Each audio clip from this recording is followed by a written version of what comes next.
Greetings everyone, welcome to the channel. हम आपके लिए बहुत स्पेशल चीज़ लेके आए हैं। स्टेप बाय स्टेप हम आपको एनसीईआरटी जो है वो कंप्लीट कराएंगे और इस एनसीईआरटी में कंप्लीट एक्सप्लेनेशन होगा। अभी फ़िलहाल हम क्लास 7th की ज्योग्राफी से स्टार्ट कर रहे हैं और आज के लेक्चर 1 में जो भी लेक्चर 1 है, इस लेक्चर 1 में हम अर्थ के इंटीरियर के बारे में पढ़ने वाले हैं। अर्थ के इंटीरियर के बारे में हमें पढ़ाई करनी है और अर्थ के इंटीरियर के साथ साथ हम रॉक्स को भी देखेंगे। दोस्तों, ऐसा देखा गया है यूपी पीसीएस की syllabus, Madhya Pradesh MP PSC का सिलेबस और बीपीएससी का सिलेबस बहुत ज़्यादा एनसीईआरटी पे रिलाय करता है। तो जो कोई भी यूपी पीसीएस, एमपीपीएससी या बीपीएससी की प्रिपरेशन कर रहा है, उसको ये वीडियो सीरीज बहुत हेल्प करने वाली है। और यही नहीं, ये वीडियोस आपको हेल्प करने वाले हैं अगर आप एसएससी एग्जामिनेशन या बैंक के जनरल स्टडीज़ के सेगमेंट की प्रिपरेशन कर रहे हैं तो उसमें भी आपको होता है कि एनसीईआरटी पढ़ने का हमारे पास समय नहीं है, तो आप 20 मिनट में, 15 से 20 मिनट में इस पूरे लेक्चर को देखेंगे और आपको शॉर्ट में सब कुछ समझ में आ जाएगा। और दोस्तों, जो भी यूनियन पब्लिक सर्विस कमीशन की प्रिपरेशन कर रहे हैं, चाहे वो सीडीएस के एग्ज़ाम की करें, चाहे वो एनडीए एग्ज़ाम की करें, चाहे वो सीएपीएफ की करें या वो सीएसई सिविल सर्विसेज एग्जामिनेशन की प्रिपरेशन करें, तो जो भी एग्ज़ाम यूपीएससी कंडक्ट कराता है वहाँ पे एनसीईआरटी फंडामेंटल है। NCERT is fundamental. तो एकदम बेसिक से स्टार्ट कर रहे हैं दोस्तों। मेरा नाम है एडवोकेट हर्षवर्धन त्रिपाठी और मैं आपको एनसीईआरटी स्क्रैच से पढ़ाने वाला हूं। तो आज के इस पर्टिकुलर लेक्चर में हम सेकेंड पार्ट लिया है हमने, क्योंकि ये एक इंपॉर्टेंट चैप्टर है आपके एनसीईआरटी का, और हम यहाँ पे डिस्कस करेंगे हमारी एनसीईआरटी में जो फैक्ट्स दिए हुए हैं। तो इनसाइडर अर्थ में सबसे पहले हमें अर्थ के स्ट्रक्चर को समझ लेना चाहिए। आउटर मोस्ट लेयर जो है वो क्रस्ट है। The outer most layer is crust. Second पे, if you will look into outer most layer, you will find that whatever is inside is called as lithosphere. Now lithos means earth, right? So it is an external coating. Lithosphere के नीचे second पे mental है, mental के बाद core mental boundary, और फिर आपको तीसरे पे इनर कोर दिखाई देगा। आउटर कोर और इनर कोर में आप देख सकते हैं कि किस तरीके से इन्होंने बताया है, राइट? नाउ कहता है कि जैसे लेयर्स ऑफ अर्थ हैं कॉन्सेंट्रिक लेयर्स, यानी एक के बाद एक लेयर्स कॉन्सेंट्रिक सर्कल्स जैसी हैं, अर्थ भी हमारा एक ऑनियन, एक प्याज की तरह कई लेयर्स में है। सबसे ऊपर जो लेयर है उसको हम क्रस्ट कहते हैं। आपसे क्वेश्चन पूछे which among the following is the thinnest of all the layers, तो आप बोलेंगे क्रस्ट। कौन सी layer? Crust. What is the thickness? Only 35 kilometres. This crust expands to not just the land but also expands in the oceans. So you will find that this is mantle and this is crust. This is crust. So ये जो continental crust है, continent की तरफ से जमीन पे, उसकी thickness आप देखेंगे ज़्यादा है, और अगर आप ओशनिक क्रस्ट की देखेंगे तो थिकनेस कम है, राइट? तो यहाँ पे आपको यही बता रहा है कि लैंड में 35 किलोमीटर है कॉन्टिनेंटल मासेस में और 5 किलोमीटर है on the ocean floors, right? What is the mineral composition? आपसे कोई क्वेश्चन पूछे क्रस्ट में सबसे बड़े मिनरल्स क्या मिलते हैं, तो आप आंसर करेंगे सिलिका और एल्यूमिना, इसीलिए इसको सियाल बोलते हैं। Now crust is called as sial. Oceanic crust में बात करें तो सिलिका और एल्यूमिनियम, मैग्नीशियम मिलता है, सिलिका और मैग्नीशियम, इसीलिए ओशनिक क्रस्ट को सीमा कहते हैं। तो अगर हम यहाँ पे इसको मार्क करें तो हम यहाँ पे करेंगे कि ओशनिक क्रस्ट है, दिस इज सीमा, एंड अगर कॉन्टिनेंटल क्रस्ट है देन दिस इज सियाल। यानी कि जमीन में एल्यूमिनियम और ओशन के नीचे मैग्नीशियम, राइट? इसी से रिलेटेड अभी हमने डीप ओशन मिशन जो हमारा गवर्नमेंट ऑफ इंडिया ने, मिनिस्ट्री ऑफ साइंस ने किया है पॉलीमेटालिक नोड्यूल्स एक्सट्रैक्ट करने के लिए, वहां से आप इस चीज को रिलेट कर सकते हैं। अब क्रस्ट के नीचे जो सेकेंड लेयर है that is somewhere around 2900 kilometres चौड़ी and that is called as mantle. Mantle is the second most layer, right? उसके नीचे इनर मोस्ट लेयर की बात करें तो उसका रेडियस 3500 किलोमीटर्स है, राइट? सो 3300 किलोमीटर नीचे कोर है। अब कोर को हम लोग नाइफ कहते हैं because there are two elements, nickel and ferrous, यानी iron, NiFe, right. And the central core has very high temperature as well as pressure, and that is why what we know is that ये जो है solid state में exist करता है। Now what is the percentage composition wise बात करें तो सबसे ज़्यादा composition किसका है?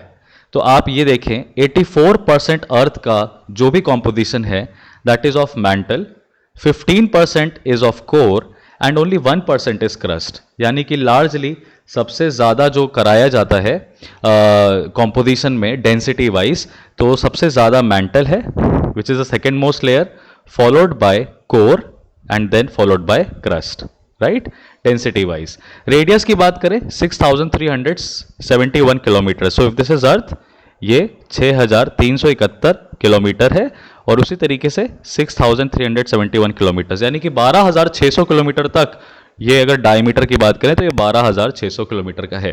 क्या आप हमें अर्थ का सरकमफ्रेंस निकाल के बता सकते हैं? Can you find the circumference of the earth? If r is known to you, you know the circumference is 2 pi r. You can calculate the circumference of the earth like that, right? Then we are moving to interesting facts. कोई question आपसे पूछे where is the deepest mine in the earth or in the world located, your answer would be South Africa. The deepest mine is located in South Africa. It is 4 kilometers deep and it is basically an oil well, right? It is also telling you that if you want to reach to the center of the earth, you will have to dig a hole which is 6,000 kilometer deep, and it is not possible. Moving further ahead, moving to the second phase of this chapter. Now, second phase of this chapter talks about rocks and minerals, because earth is largely composed of rocks and minerals. Now, when we talk about rocks and minerals, there are three types of rocks: igneous rocks, metamorphic rocks, sedimentary rocks. And then we study about rock cycle. Each rock can be transformed from one form to another. So very first is, what is the definition of rock? Important for question. It is any natural mass which has mineral matters, right, that makes up the earth's crust is called as rock. So what is firstly important is that there is a natural mass. It's composed of mineral matters. Right, what are minerals? We'll discuss that, and it is largely found on Earth's crust. Three things very important with respect to the definition of the rock. Now, rocks can be of different types, but with respect to their formation, how they are formed, they are categorized into three major groups: igneous, sedimentary, and metamorphic. Now, let us look into the root meaning of these words. What is the meaning of the word igneous? Now, igneous is a Latin word which means fire. आग से बने हुए जो पत्थर हैं उनको igneous rocks कहते हैं. Sedimentary का मतलब होता है settle down होना. Sedimentum is the root word. तो जो small particles sediment इकट्ठा होते जाएं और solidify हो जाएं वो sedimentary हो गए. And third is metamorphic. Metamorphosis अपने आप में एक term होता है जिसको हम कहते हैं change होना, right? तो change of form. So, if we look into this particular fact, we'll first look into how igneous rocks are formed. तो अर्थ से जब molten magma बाहर आता है वो ठंडा हो जाता है, सॉलिड हो जाता है, और वो रॉक जो बनते हैं उनको igneous rock हम कहते हैं. That is why sometimes igneous rocks are also called as primary rocks. Now, igneous rocks are of two types: intrusive rocks, extrusive rocks. जब मैग्मा फट के वॉल्केनो से बाहर आ जाए तो हम कहते हैं उसको लावा, और लावा जब ठंडा हो जाता है अर्थ के सरफेस पे तो वो बनाता है एक्सट्रूसिव इग्नियस रॉक्स. एक्सट्रूसिव का मतलब है बाहर, तो अर्थ के बाहर ठंडा हुआ तो extrusive igneous rocks, right. Example के तौर पे बात करें बसाल्ट. बसाल्ट कैसा रॉक है? इग्नियस है पहले तो, और वो भी अर्थ के बाहर ठंडा हुआ.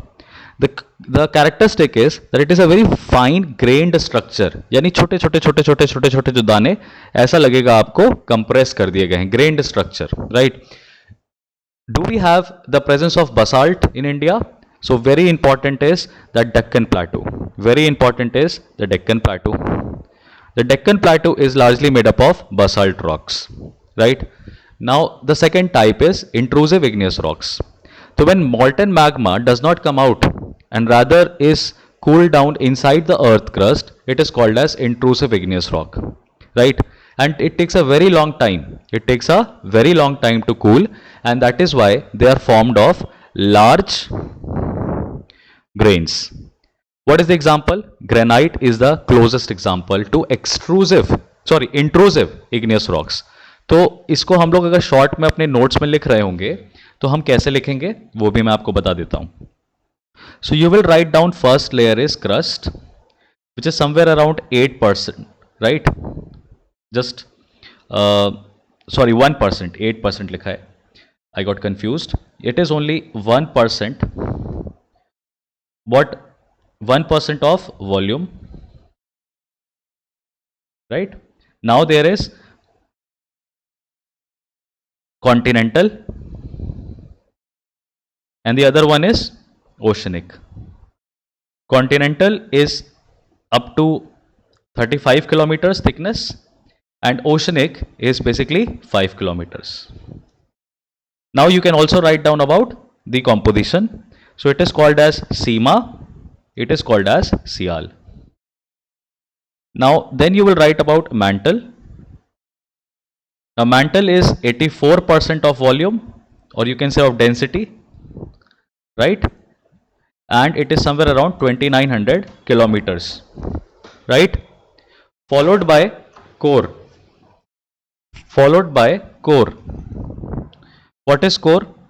Core is composed of nickel and iron, and it is somewhere around 3500 kilometers, right? So it is 15% and it is almost 84%. I hope that this is very clear. And when you have this clarity, now we can move to the other facts that, right, you can write down that 6341 kilometers is the radius and likewise. All right, so now we are going to talk about rocks. So based on formation, the rocks are categorized into igneous. Now when we are talking about igneous rocks, we will just write down the word fire, and from there we will write down extrusive igneous rocks and intrusive igneous rocks. So extrusive igneous rocks में हम लिख देंगे लावा, intrusive igneous rocks में हम लिख देंगे magma, right? इसमें हम लिखेंगे it's a very slow process, इसमें हम लिख सकते हैं that it's a fast process of cooling down, right? Extrusive igneous rocks और इंट्रूसिव इग्नियस रॉक्स के एग्जांपल्स. सो यहां पे सबसे पहले हमने क्या पढ़ा था? Intrusive igneous rocks. एक्सक्लूसिव जो बाहर आ गया हमने पढ़ा है दैट इज बसाल्ट. बसाल्ट और उसके आगे हम लिखेंगे Deccan plateau, right? Now when we are talking about the exclusive igneous rock, we had studied that basalt is there in Deccan Plateau and the other is granite, right? Granite, that is intrusive igneous rocks. So when we have written down the basic format, now we are going to move to the next part. अब granite का हम इस्तेमाल कहाँ पे करते हैं? जिससे हम सिलबट्टा कहते हैं, जिससे हम चटनी पीसते हैं और ये सब गाँव में होता है, और कई बार गेहूं भी उसी में बीच में रख के पीसा जाता है, तो granite, right? Now you can again related this with history कि पुराने टाइम में जो एग्रीकल्चर एक्टिविटीज होती थी वो सब ग्रेनाइट का इस्तेमाल करती थी. तो ऑब्वियसली ग्रेनाइट जहाँ पे मिलता होगा, वो माइन जहाँ पे होगी, वहीं पे ये सब चीज़ें पॉसिबल हुई होंगी. फर्दर जब रॉक्स टूटते हैं, गिरते हैं पानी के एक्शन से और दुनिया भर की चीज़ों, तो छोटे छोटे पार्टिकल्स, कण अलग होते हैं, उनको हम कहते हैं सेडिमेंट्स. अब सेडिमेंट्स क्या होते हैं? ट्रांसपोर्ट होते हैं पानी की वजह से और हवा की वजह से, और भी कई कारण हो सकते हैं. तो ये जो लूज सेडिमेंट्स हैं, जब ये कंप्रेस हो जाएं और हार्ड हो जाएं, एक रॉक की लेयर बन जाए, तो उनको कहते हैं हम sedimentary rocks. Sedimentary rocks. Now you can look into this particular image. Just look into this. You will find how sedimentary rocks are formed. You will find that there is a layer particularly following, and it is going like this. You can see, right? Look at this layer. So it's not uniform, but you will find different colored patterns. You look at this, look at this, look at this, look at this. You will find that they have settled, and look at this. This is very color में different. So these are like compress हो चुके हैं एक दूसरे के ऊपर, sedimentary rocks. Now what are the sedimentary rocks? So sandstone is an example of sedimentary rock. Sandstone is an example of sedimentary rock. It's made of grains of sand. Now these rocks may also contain fossils of plants, animals and other microorganisms that once lived on them. Very important. तो fossils आपको igneous में नहीं मिलेगा, obviously आग है, जल के खत्म हो जाएगा. मेटामॉर्फोसिस में नहीं मिलेगा, इतना प्रेशर और टेम्परेचर में खत्म हो जाएगा. सेडिमेंट्री रॉक्स में ही हमको फॉसिल्स मिलते हैं. इग्नियस और सेडिमेंट्री रॉक्स जो हैं वो मेटामॉर्फिक रॉक्स में बदल सकते हैं अगर उनको ग्रेट हीट और प्रेशर से सब्जेक्ट कर दिया जाए तो.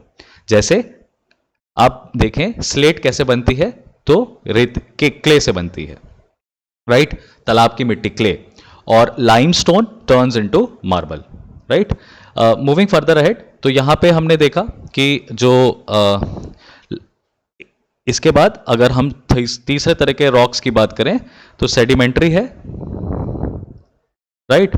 सेडिमेंट्री में हमने सिर्फ सैंडस्टोन देखा, और सैंडस्टोन की अगर हम बात करें तो इंडिया में रेड फोर्ट जो है वो रेड सैंडस्टोन से बना हुआ है, राइट?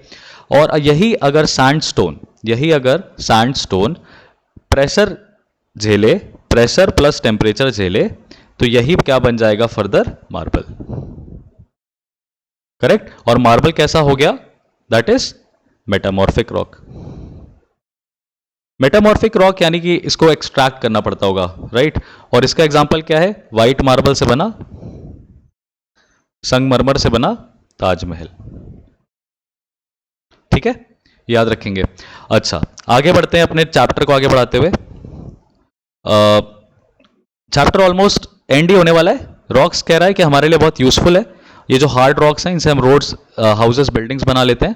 और बाकी कई सारे के गेम्स हैं, 7 स्टोन्स पिट्ठू, हॉप स्कॉच, अस्तापू, 5 स्टोन्स गिट्टी, इस तरह की चीजें, right? This is called as rock cycle, where one form of rock is changing into another. So you will find this, that's igneous rocks हैं, बाहर आए because of the action of weather, sediments में बदले, फिर ये थोड़े समय के बाद सेडिमेंट्री रॉक में बदल गए. Sedimentary rocks also went under pressure, metamorphic में बदल गए, मेटामॉर्फिक और प्रेशर हुआ तो मैग्मा में बदल गया, and the cycle continues. You will also find that sedimentary rocks can directly, earthquake आया, नीचे चला गया सेडिमेंट्री रॉक, तो डायरेक्टली मैग्मा में भी बन सकता है, राइट? मैग्मा जो है वो भी कह रहा है it can also change into sediments directly, बिना इग्नियस रॉक्स बने, right? And sediments can become sedimentary rock, so sedimentary rock can also go back to sediments. But if you look into this, metamorphic rock cannot become igneous rock directly, igneous rock cannot become metamorphic rock, whereas this sedimentary rock is interchangeable form, right? So it is important to understand that this is a cyclic process that goes on, right? So when igneous rocks are broken down into smaller particles, transported and deposited to form sedimentary rocks. When igneous and sedimentary rocks are subjected to heat and pressure, they change into metamorphic rocks. The metamorphic rocks are still under great heat and pressure. They melt down to form molten magma. This molten magma again can cool down and solidify into igneous rocks. Are we clear with this? Now rocks are made up of different minerals. So definition of mineral is very important with respect to question. What are minerals? So minerals are first naturally occurring substances. We need to understand this. They are naturally occurring. They have certain physical properties but definite chemical composition. So minerals have a chemical property which is very unique to them. Now what are the kind of minerals? Coal, natural gas and petroleum, including iron, aluminum, gold, uranium, medicine and fertilizers. These are all minerals, right? That are naturally occurring substances with certain physical properties but definite chemical composition and ultimately usable to human life also. A mineral resource that we cannot use, we do not have adequate knowledge or technology, cannot be put to use, is of no good use to us. So this was Harshvardhan Tripathi signing off from today's lecture. It's second lecture of class 7th geography, Inside Our Earth. Do not forget to subscribe to the channel. We are going to give you short, crisp, sateek explanation of complete NCERT for all these examinations, whatever you are aiming at. Alright, so I'll see you guys in the next session. Till then, bye bye, take care, all the very best.